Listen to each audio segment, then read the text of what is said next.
চাপের মুখে নত স্বীকার করা সহজ, কিন্তু সংকটময় অবস্থায় একজন ইউথ লিডার কি তার নার্ভ ধরে রাখতে পারবে? হ্যালো সবাইকে, আমি জিশানুল বাড়ি, president Rajshahi college science club. আজকে আমরা ইউথ লিডারশিপ নিয়ে কথা বলবো। চলুন আমার জীবনের একটা এক্সপিরিয়েন্স শেয়ার করে বিষয়টা একটু ব্যাখ্যা করি। নবম রাজশাহী কলেজ জাতীয় বিজ্ঞান উৎসব প্রাইজ গিভিং সেরেমনির ঠিক 2.5 ঘন্টা আগে দিয়ে জানতে পারি আমাদের কাছে 55টা উইনার ক্রেস্ট শর্ট। আমাদের তো মাথায় হাত, আমরা এখন কি করব? এই সংকটময় অবস্থাতেও আমি একজন প্রেসিডেন্ট হিসেবে নিজের নার্ভটাকে ধরে রাখার চেষ্টা করেছিলাম।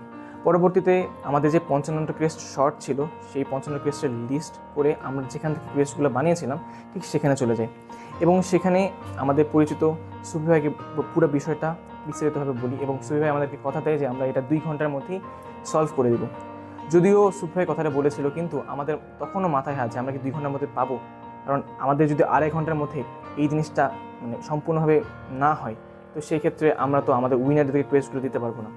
ওই মুহূর্তে যদি এই নার্ভটুকু ধরে রাখতে না পারতাম, যদি আমরা প্যানিক হয়ে যেতাম, তো সেই ক্ষেত্রে আমাদের আরও অনেক বেশি বিশৃঙ্খলা তৈরি হতে পারত।